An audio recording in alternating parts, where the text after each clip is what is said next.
One thing about a flashlight is it can help lead the way. You feel me? So it's a whole concept to that.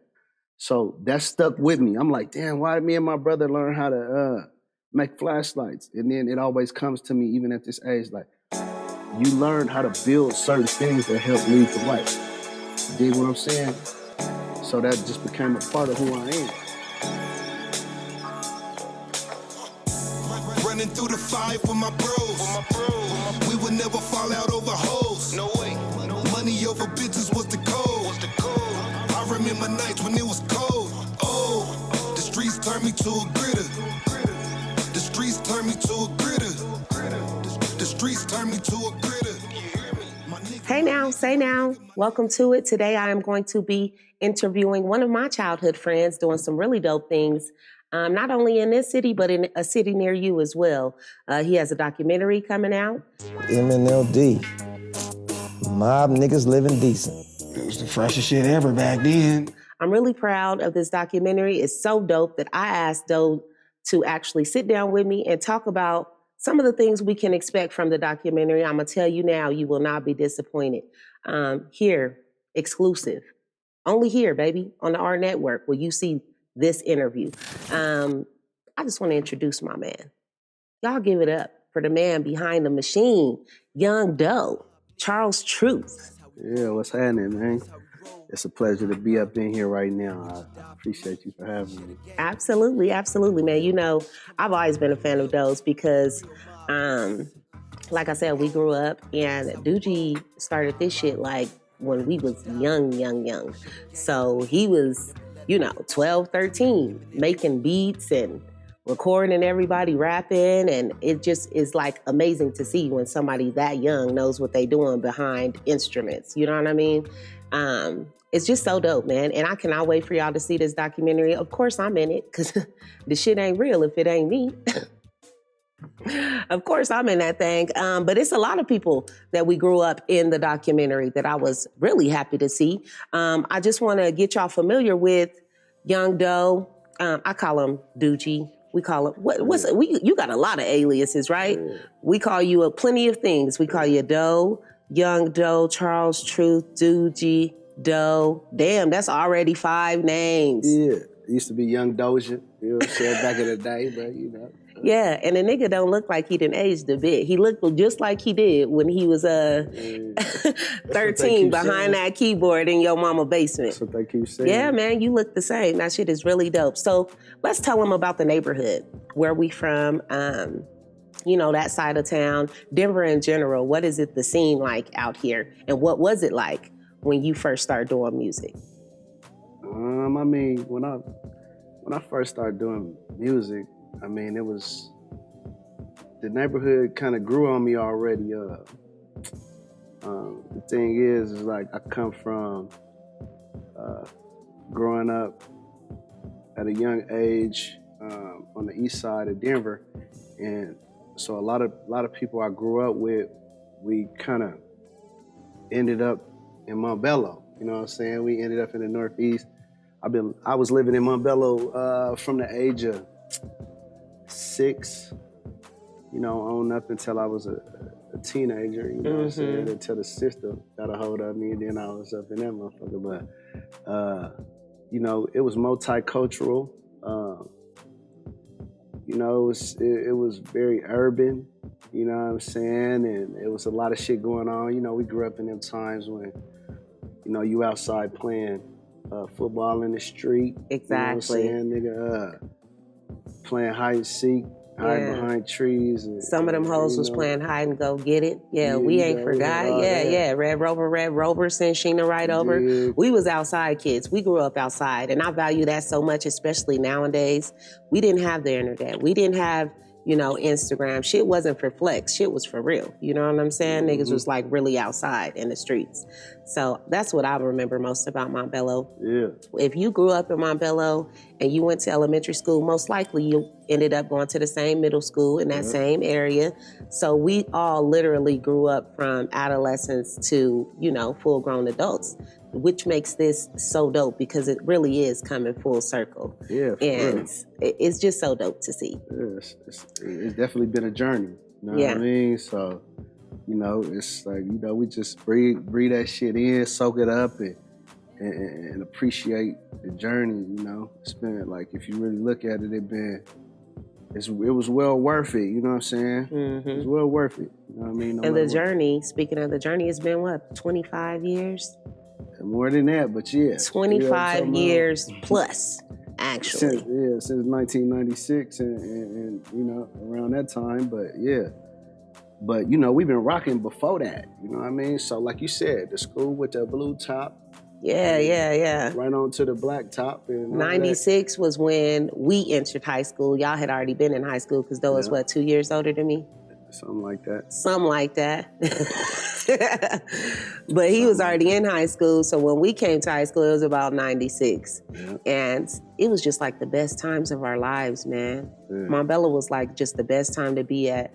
When we would go to school and it would be lunchtime and we'd all go to the back of the school in that parking lot, super cookies, smoking weed, drinking Hawaiian punches, just, you know, everybody shooting the shit. And it's still like that to this day. Yeah. That's what makes it so crazy. The same niggas that was there then is here now. Like, we are all still super close. All the love is still very genuine. What do you remember about Montbello High School back in 96? Well, you know. Y'all was moving fast, not slow. Fast, not slow. Yeah. So it's like, you know, for me, you know, I went to Montbello for 2 years, but really not 2 years. But every year I went to Montbello, I got expelled. But while I was there, you know, I tried to learn a little something, and I was kind of like a rebellious child, and you know, so I remember hanging out, you know, outside, smoking weed with Michael Wells and, you know, Tyrus and Charlie, and, you know what I mean, my guys and shit, and Trav, you know what I mean? And the whole gang. Yeah, man, so like, you know, we had good times, you know. I remember people like Miss Ash and Miss Ash was the one with the titties like this. Yeah, she had some milk. She had some big ass titties, man. Them motherfuckers will stick out like this far from her chest, no lie. She hit the corner on your ass like, motherfucker, no bullshit. Miss Ash was, and she used to check the kids. Yeah, exactly. She used to cuss your ass out, tell you was bad, get your ass to class. She didn't give no fuck about telling your mama. She'll cuss your ass out. Miss Ash didn't play that. I liked Miss Ash. And Mr. Parker. Yep, Mr. Parker. Yep, Mr. Parker, get on you, Mr. Ewing. Yep, I love Mr. Ewing too. Mr. Taylor was a good teacher at Montbello High School. I don't remember him, but you know. Yeah, shit. Okay. I remember the security. Yeah, we had plenty of run-ins with that good old security. But it was a beautiful time. I mean, from most of all, you know, with the experience I had with Montbello High, I think it was just like it was a beautiful moment where, you know, all the people in the neighborhood got to come together, because you think in elementary, we was kind of separated still. Right, because there's the Oakland Elementary, John M. S. Elementary, Barney Ford. Depending on where you lived in the section is what school you was going to. But there was the red top, the blue top, and that's how you divided the city. Most of the kids in the front of Montbello had both parents. Most of the kids in the back of Montbello was on Section 8 with their mama. You remember know the back? I'm talking about? You know what I'm talking about? You know what I'm talking about. You was back there with me, so yeah, we was in the back. We was back there with the crack houses and all that type of shit. Where the shit was really going down. You know what I'm saying? Yeah. So it was different, but when it came together at Montbello High School, and then you seen, like, when we start getting with different people, you know, collectively in the neighborhood, a lot of us had the same mindsets. You know, it was really no difference, you know, from niggas' mentalities and shit. It was like, nigga, it don't matter if we was in the back streets or we was in the front, because in the front, nigga, that's where, you know, the apartment complexes. We didn't have projects, but we had complex. Yeah. We had the complexes with project shit going on. Right, you know what I'm talking about? right. So we had the Allbrooks and the Sandstones and all that shit, you know. So, you know, it was like, and then everybody collectively came from different sections, just period, to make up Montbello. Right. You know what I'm saying? Which everybody in the city know. Mm-hmm. You got people who's from the east side. Park Hill, Aurora. Whatever, you know what I'm saying? Yeah. So it was. So these are different sections. If you're not from Colorado, Park Hill and the east side is split by like Colorado Boulevard. And of course, Martin Luther King. Every state has a Martin Luther King. So that was like the hood, the east side and Park Hill. Everybody knows you have like a east side, you know, in every state, and it's like usually where the hood gets down. But us, we were kind of different because we were about 20 minutes out, right? We were like closer to the airport. We like at the end of Colorado before you get to Kansas type shit. You know what I'm saying? And it was just so close knit, and the camaraderie just of us being able to grow so close knit together, it just built something that's just like magical. And that's what comes out in this documentary. And when you watch it and everybody's talking about these different eras, these different times, and watching this shit happen and play out in front of you, this shit is sentimental to us because we are legit talking about our childhood, our youth, you know what I'm saying? And that brings me to my next question, because I wanted to ask you, what made you decide like now's the time to do a documentary? I mean, it wasn't just my decision, you know what I'm saying? It was collectively, me and my guys just felt like, you know, the timing based on where we was at in life, all the shit we had been through in life, it was just time for the story that been developing to come out, you know, just like educate people. It's a lot of things that people didn't know, even people who had been around, you know, all the time or seen a lot of this shit come together. It's like little shit, you know, everybody wasn't there every day with each other. You know what I'm saying? Sometimes it might have been just me and Ike or me and Hawkman or me and Analyzer or Ike and Cac or whatever, you know what I'm saying? So we wasn't there to see what was going on every day with everybody. But collectively, when we come together, the shit was like magic, you know what I'm saying? So we just felt like it was time to, you know, because, you know, our era is different than the era that's going on now. As we all know, the times been changing and a lot of things been transitioning and developing into different, you know, just different things going on. So it's like, it's time to get our story out. You know, it's been 25 years. So, so like, as far as this DVD, the thought of it came together 2017, 2018, to where we was like, man, we need to get a DVD. We need to get a documentary. You know? We didn't know how it was gonna come together, but we knew it was gonna come together. That's so dope. And me, myself, personally, I feel like now is the perfect time. Now is the perfect time because shit is just like really flowing for you right now. You know what I'm saying? You're successful in a lot of people's minds, but you've always been successful. You've always been a creator. You've always been like a visionary, but it's been long enough. You know what I'm saying? I feel like it's definitely time for people to just see, you know, how Living Decent came to be. Because right now, Living Decent is doing pretty well, right? As a brand, as a whole. It's doing well as a whole, you know what I mean? So that's the thing, you know, about Living Decent. It's a beautiful thing, just all together overall, because that was our goal when we started.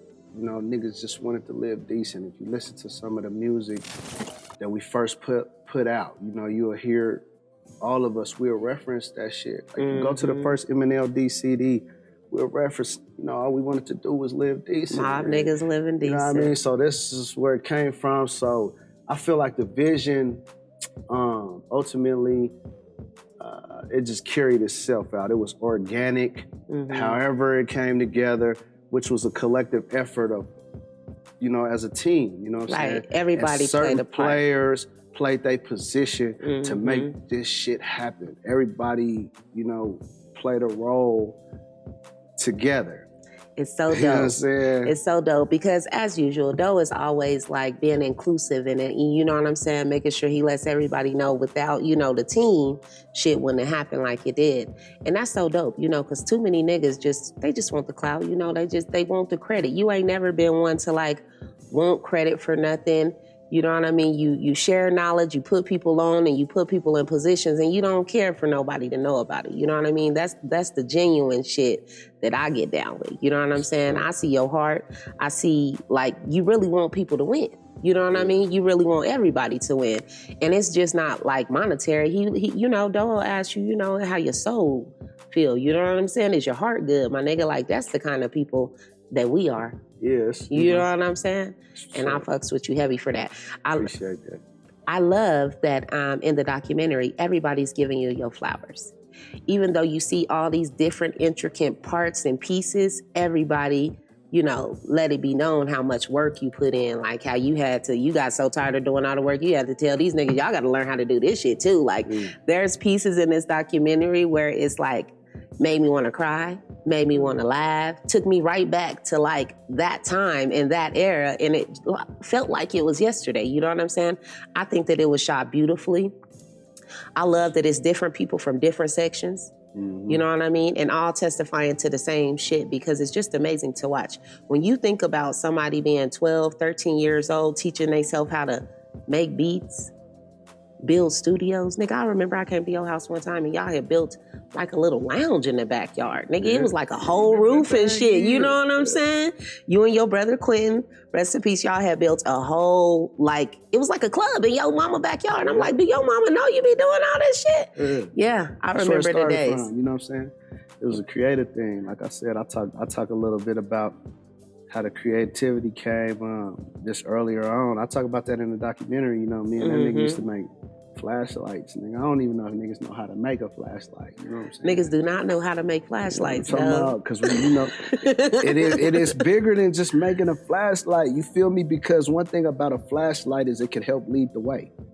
You feel me? So it's a whole concept to that. So that stuck with me. I'm like, damn, why did me and my brother learn how to make flashlights? And then it always comes to me, even at this age, like, you learn how to build certain things that help lead the way. Dig what I'm saying? So that just became a part of who I am. You know what I'm saying? So that is so dope, man. That is so dope. And I'm sure you have so many stories to tell about like the many things that y'all tried to create at that age, because you are like a real creator, like not just like musically, but you are like a creator. You have businesses, you have brands, you know what I mean? So tell the people a little bit about what you do have going on before we get into actually what we're gonna see in the actual documentary.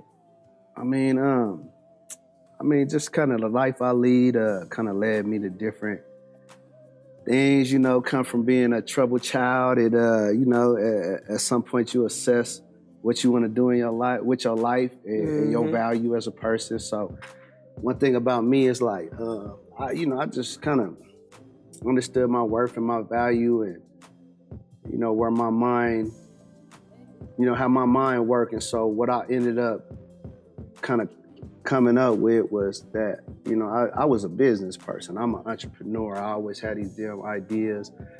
And so I condition myself just to be productive in life, you know what I'm saying? So I start having a lot of things going on, first off, but when I start realizing like my place with music, as a youngster, I created a Montbello's finest studios. You know what I'm saying? That's what I had in the basement, you know what I'm saying? So just from there, it was just downhill. I realized like I could do a business. I actually registered my business when I was young, you know. For the studio? Yeah, you know, I was like 15 years old, So when you moved to Chambers and Colfax, that was like a registered business? Yeah, it was a registered business. So, but even before that, because I believe that was in 2004. So you think in 1999, me and Boozilla opened up the studio in Havana, on 2nd and Havana. You know what I'm saying? So we had Elite. I learned so much shit from him, just, you know, on a business level, you know what I mean? So yeah. It was inspirational because I was already, you know, a creative and, you know, I had a sense of business mindset and all of that. So from there, it just took off, you know, like I said, I became an author. You know, I wrote 2 books. Which is really dope. Tell them the names of the books. I got a book called The Carlo Crimson Story and a book called Welcome to the Maze. Yeah. So Welcome to the Maze, you know, it's very interesting, you know, how that came about. I was like, you know, I always wanted to write a book. I was actually incarcerated when I wrote think that's dope as hell that you actually wrote 2 books. Yeah, it's crazy. It's crazy how it came together. So, you know, I'm proud of myself. And, you should be, man. And I did it all independently. I didn't have no guidance or nothing, you know what I mean? So, well, really, I did have guidance. Boozilla, I feel like Boozilla, you already had like the magic, but Boozilla came in and like showed you the way. You know what I'm saying? Like showed you what you needed to do. You know what I mean? To get you where you are now. Yeah, Boo, he inspired me. You know what I'm saying? He inspired me because he was the type of person who knew how to take shit to the next level. That's what it was about Boo. Yeah.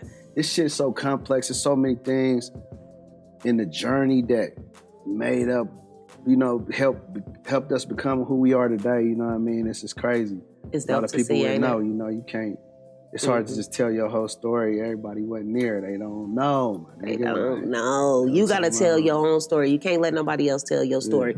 It's a big deal, right? This documentary. Yeah, for sure. It's a big deal. I mean, you know, it's been a journey, you know what I mean, that need to be Absolutely. It needs to be talked about, you know what I mean? Absolutely. It need to be seen and heard. You know what I mean? And we cannot wait to see and hear. Well, I've already seen it, obviously, because I'm exclusive. You know what I'm saying? Just like this interview that you can only catch here on our network. So make sure y'all tap in for that. The documentary's dope. I'm gonna tell you now, that motherfucker long than a bitch, but the documentary is very dope. It's worth every single minute. I just can't wait for people to see this shit, man. This shit is so dope. After watching this, I got one question for you. Where you get your heart from, nigga? Who made you like this? Like, you are the most solid, thoughtful, genuine, like just well-versed. You know, like a lot of people refer to you as a genius. How did that make you feel in the documentary? Man, I'm a humble person, so, you know, I always just take it with a grain of salt and I soak it up just so I don't never get complacent. You know what I mean? I appreciate, you know, anything that anybody has ever said great about me. You know, it means a lot. It really motivates me. You know what I mean? So, but everything I ever done, I just push myself to do what I feel is necessary to be done.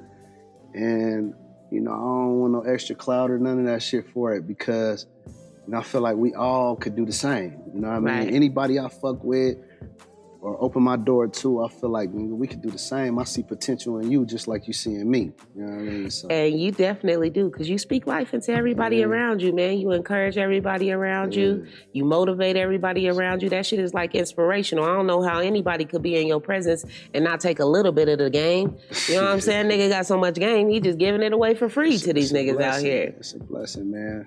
You know, it's God-given. It's God-given, man. You know, it's been a journey. You know what I mean? There's so many days and nights that I spent just soaking up this shit that I didn't know why I was spending my time soaking it up. But once I'm able to distribute it to the people, it started to make sense. So the basis of this documentary is about the group MNLD. MNLD stands for Mob Niggas Living Decent. It's a rap group based out of Denver, Colorado. It consists of what, 6, 7 niggas? Hey, 6 guys and more. You know 6 guys plus more, because we don't ever want to exclude nobody. So when we say MNLD, it's bigger than the niggas you see rapping, right? It's big. It's way bigger than that. That's where it really originates from. It's everybody together. That's what it is. Right. What we brought to everybody with the rap group, that's 6 people. You know what I'm saying? And that's just what we present like that. We even had to, you know what I'm saying, differentiate that shit. You know what I'm saying? But it doesn't exclude anybody. Right. But we knew we couldn't put everybody in this shit that we're promoting on some music shit. That's just the music part of it. Right, and not everybody's a rapper. And they talk about all of this in the documentary. Even though the shit was so dope and so motivational to be around, niggas wanted to try to get on the track too, right? Like everybody like, fuck it, let me take a stab at it. Because these niggas was just like so fluid with it, like it just made you feel like you could do it too. And I think everybody at some point got on some kind of verse on some kind of song. You know what I mean? And it is much more than the 6 niggas you see on the album covers or hearing rapping them verses on the songs, because Doogie always speaks to this, that, you know, it was a whole team of people, you know, posting posters and selling hard copy CDs out the trunk. Like, this was a time where you wasn't streaming music.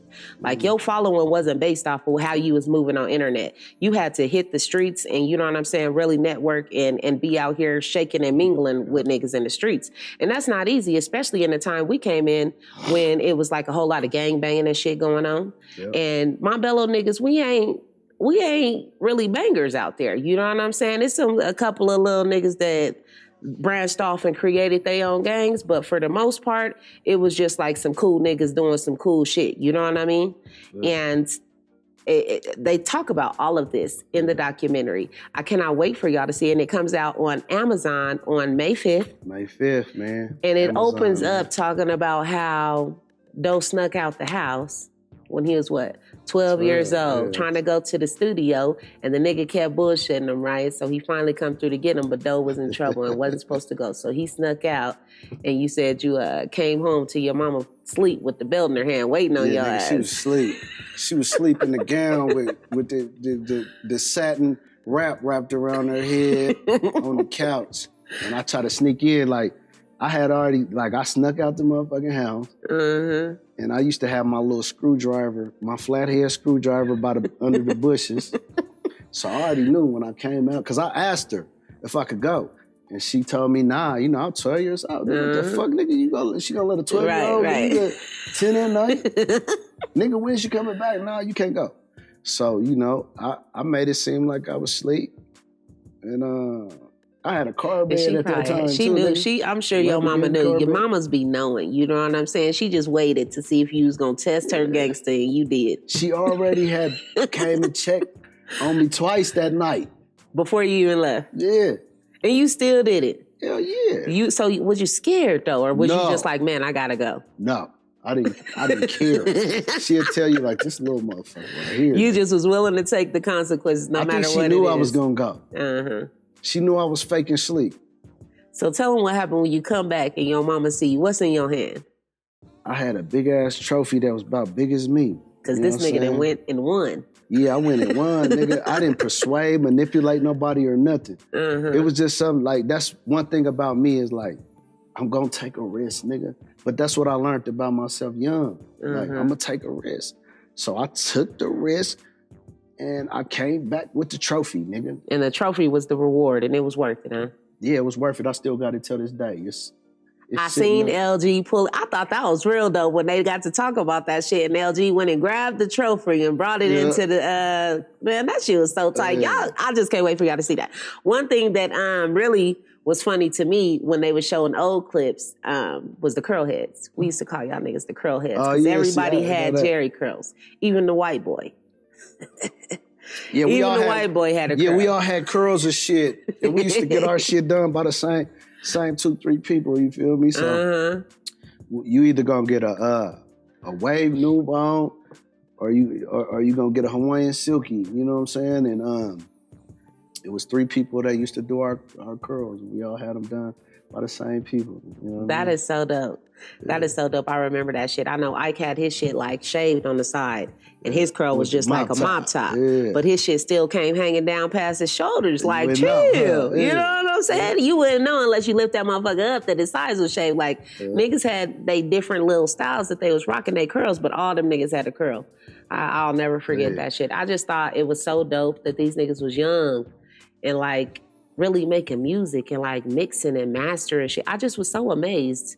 Yeah, it's watching crazy. all this shit play out, man, because it just seems like 13 is way too young to even comprehend shit like that. And you out here handling distribution and creating covers and artwork and shit like that, man. That's crazy as fuck. You wouldn't realize that shit. Like now, when I look back on it and I see, you know, I kind of look at the certain age that people was doing certain things. It'd be impressive when I see 18, 19-year-olds doing certain shit, nigga. And then I think of the shit we was doing at 12 and up. Like, nigga, that shit is... Do you know, nigga, 10, 11, 12, nigga, 10 years old is a young child. So 11, 12, nigga, you was very young. And I just remember that picture that stands out to me the most. I can't remember. I think you had on like a hockey jersey or something sitting in front of that keyboard in your mama's basement. That is the one picture that always stands out to me because that is like vivid in my mind. I could see you like we was still there yesterday. And I would be trippy even when I was in your mama basement in the studio rapping. I would say like, man, this is crazy. You know how to do this shit. Yeah, that's just wild. It was so dope. So the fact you say that and how that was so significant, that moment, I actually recreated that shit. Did you? 2 years ago. Like I recreated that moment, and it took me a week to find that jersey that I had on. I found that motherfucker on eBay. Did and you? I ordered it. So where's the finished product? I ordered it, and I did a video called Young Homie, and I had Merlot, Adam Lowe's son, star as me, and he rocked that jersey. Really? Is this on YouTube? Yeah. Young Man, Homie. I'm gonna have to check that out. Adam has sent me some stuff of his son. We throwing all these names out here like y'all know that. First of all, Boozilla is a major factor in the city. Boozilla had a studio and was bringing artists like Sibo and what was it?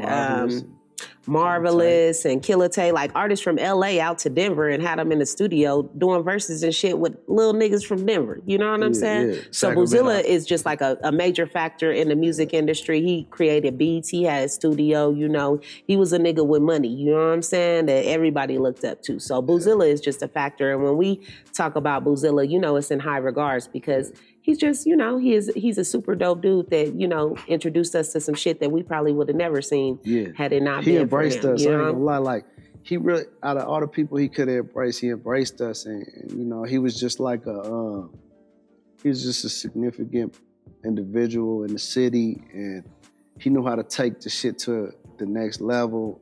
It was about how he carried himself, his character, and, you know, he knew how to move, period. Across the nation, whatever. You know how to deal with people. He'll teach you how to do that if you watched him. You know what I'm talking about? And it was very influential for young niggas like us, for him to take us under his wing, you know what I mean? And just kind of... He speaks to that too, like how he saw something in y'all, you know what I mean? Like y'all was not just talking, but y'all was like really getting to it, you know? Y'all was out there putting in the footwork. Y'all niggas was getting up and doing what needed to be done. And it's just like the grind that came with it, the hustle, and it's just so dope.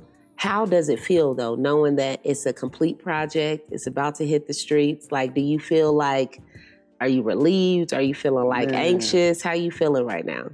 Man, there's so many things I could say, but for the most part, I just feel, you know, I feel pleased and I feel like a sense of success, you know, beyond finances, you know what I mean? I feel like we achieved something that was bigger than rap. You dig what I'm saying? Because it was about our story and you know what we brought to the table, the journey. Felt like that needed to be discussed and talked about because you know how you could hold shit on your chest and there's so many things you got to say. You know, this shit's therapeutic. Unfortunately, a lot of people didn't make it here with us, and I noticed that in the documentary, y'all didn't touch on it too much, but y'all definitely highlighted Cac and showed him his love and gave him his respect. But I felt like maybe it was too hard to talk about because y'all didn't sit in that for too long. Is that how you felt, or did you ask for that to be the case? You know, like this is the thing with the documentary. You know, whatever role I played is the interview I did. You know, and then I kind of helped direct. Setting up who he needs to talk to and go catch up with and interview. And so, you know, a lot of the interviews that were supposed to be had didn't happen based on whatever politics was supposed to happen. You know, I can only say so much on my part, you know. It's always one love, nigga, nothing but love. You know, Cac played a big role in what we had going on. Yeah. And so, you know, it's a lot of people who were supposed to be involved that chose not to. And I just, you know, I wish everybody who was supposed to be involved got involved, but, you know, unfortunately, you can't tell people to do what they're supposed to do in the moment, and it is what it is. And I love everybody who's involved and who ain't involved. We love y'all, ain't nothing changed. Man, you don't never stop growing. You always trying to like be better, be greater, like, you know what I'm saying, do more. And damn, nigga, like that you can't, that you doing life right. Goddamn, you ain't doing life wrong when you doing that, you doing life right. That's what it's about. Now I just want people to know it's not about no money. It's like whatever we doing to be great. You know, we we working on our inner self. You feel me? We Right. working on who we is. So whatever we become is a product of that, nigga, because we come from nothing. Right. You know what I mean? But at the same time, we gotta survive. So whatever I'm doing to pay my bills, don't worry about that. Right. You know? Right. You know what? You just like the most humble nigga, man. You ain't never been about the flash. You ain't never been about the limelight. You always just really been about growth. You know what I mean? That's about. And I love that you had so many different people in this documentary, and they all speaking to the testament of what they saw in you at such a young age. Tricky and Adam, like crazy. people that were there, they know, you know what I'm saying? Yep, And them that's niggas right was there. much older than you and saw something in you that they even respected, you know? That that's gotta feel good, That's man. love, you know, and you know, I just like to spread the love to everybody, like that's involved, my nigga, like, cause what this documentary is about, it's about us. MNLD, Mob Niggas Living Decent. Everybody contributed to this. Like when I was gone and I was locked up, like there couldn't have been, you know, to go back to CAC, there could have been none of this. Like CAC was the person who put himself in position to deliver. Cause you was gone, right? I'm gone. So he had to do the footwork. So I'm in a fucked up position. But I put myself in a better position, so I had to get at him. Hey, bro, I'm about to send this. You know, he's the one provided the address. He's the one who went and got a 4-track for me to be able to send him 4-track tapes. You know, CAC, nigga, Hawkman, Skrilla D, you know what I mean? Them niggas, Analyzer. He was locked up when we did that one. So me and him was locked up, and so he didn't even get to be on that. So guess what? We released it. We re-released it. And put one of his songs on that motherfucker. So that's dope. And to this day, you still releasing music, making beats, doing entrepreneurial shit. You just still out here doing your thing to this day. I ain't gonna stop. I'm gonna just keep growing though. So like when we speak of growing, like I'm just trying to grow to the next level. Like I said, I'm just trying to get my feet wet in the music business. That's the other side of the creative side. You got the creative side, you got the business side. Yeah. So that's just what's important to me. Like you gotta let's learn how to grow in whatever you're doing. You know what I'm saying? So I'm into music publishing and shit now. Like I've been studying that shit. And you actually teach music now. I teach music every Monday to the youth. And I teach the creative side and the business side, and I got a curriculum created. Shout out to Janine Duran. Absolutely, that's dope. I gave her my vision, and she created a curriculum for me. Shout out to Struggle of Love, who gave me the opportunity. Shout out to Ike for influencing me to fuck with the Struggle of Love, and my nigga I, and Keisha. You know what I mean? Yeah, so, Struggle of Love is doing some dope things in the community. Absolutely. You know, Janine is also a Montbello vet. She's actually Dr. Duran now because she is a fucking doctor. Duran. You know what I'm saying? You can't call that nigga Janine no more. You got to put the doctor on it. That's what she tell the kids. Call her Dr. Duran. D, she didn't do all that years of school for nothing. You know what I'm saying? I think it's dope that your mama actually supported you. You know what I mean? A lot of people's moms ain't letting niggas come in the basement and, you know, be making music. And, you know, I remember you talking about your stepdad buying you the keyboard. Like, they really, you know, sold into you, too. I thought that was dope. Nigga, they had no choice, either gonna let me be in the streets or let me be in this basement. And I think that's a smart move. But that's a struggle right now with the moms. Like, would I rather him be outside or here at home? You know what I'm saying? That's what it was. They made that decision.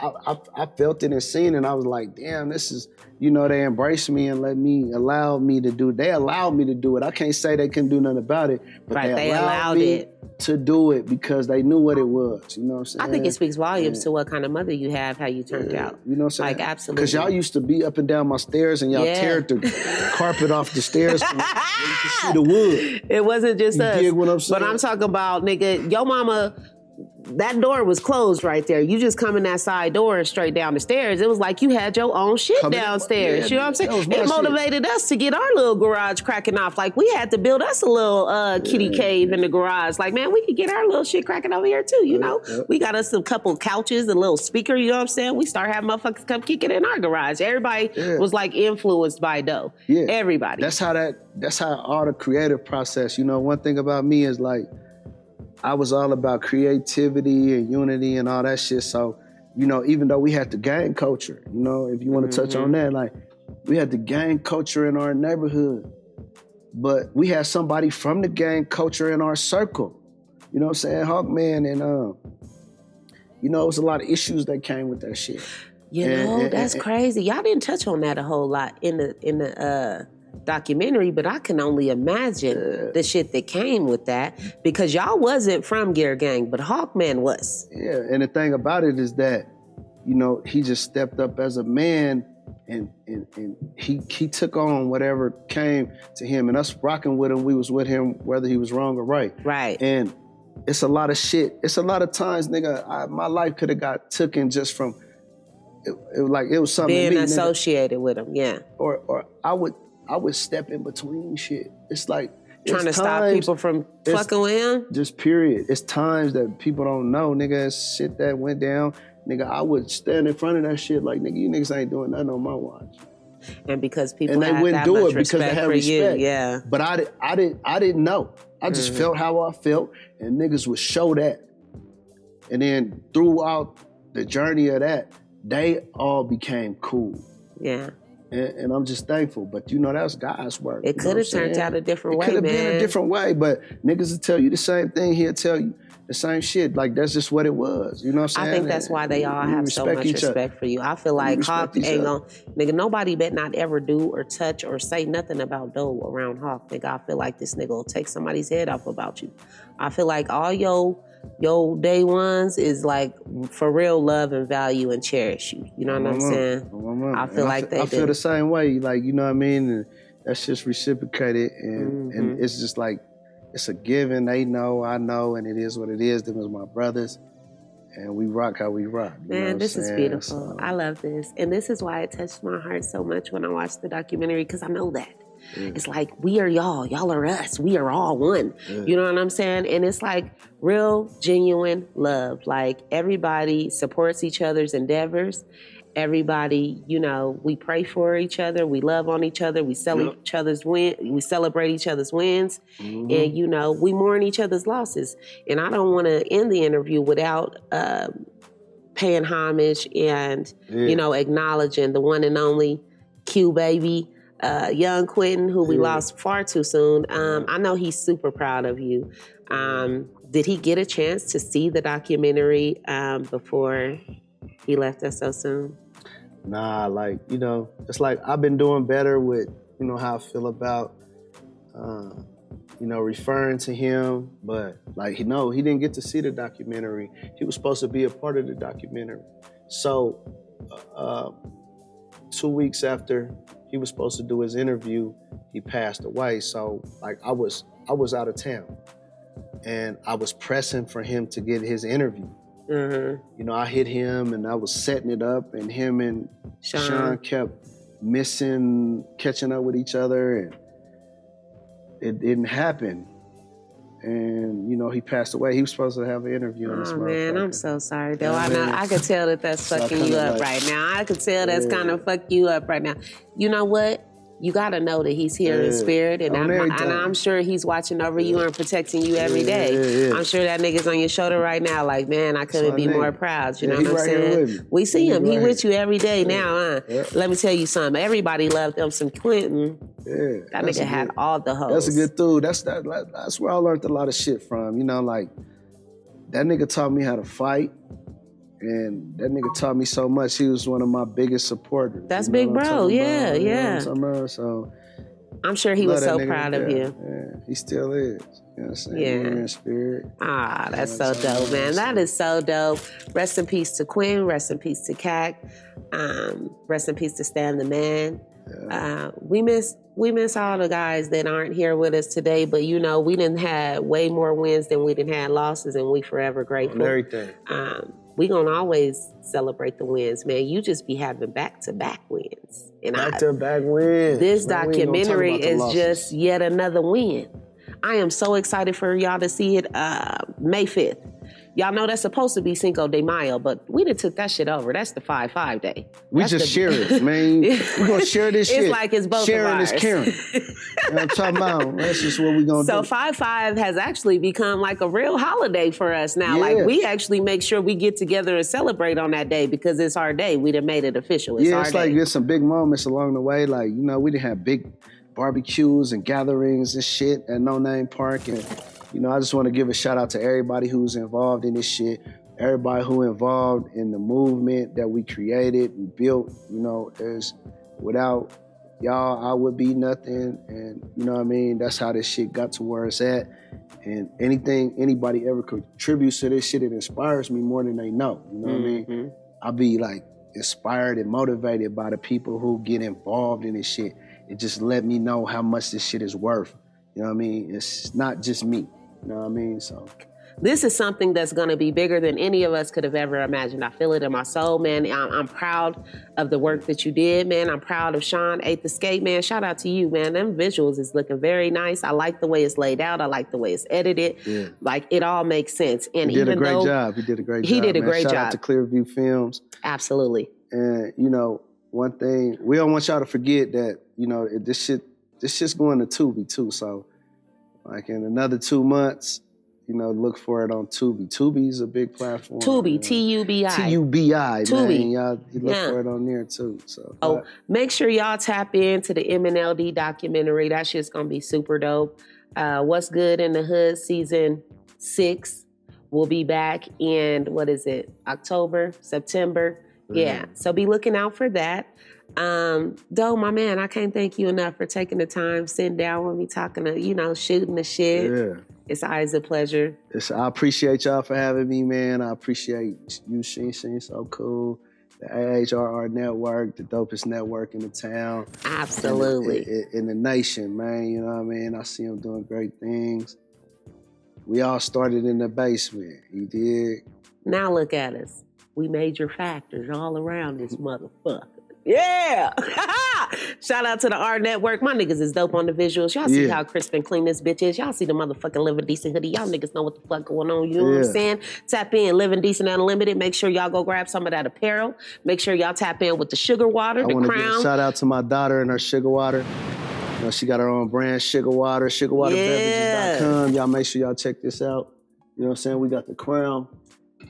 This is our own little brand of champagne. We got gonna the pop crown. some of that. We about to pop some of that on our way out you do the because pleasure. I want y'all to, man, you know I don't know how to do this. We gonna go on and have to pop some of this because you know, when I said that this nigga. Oh, the rosé and the, ooh.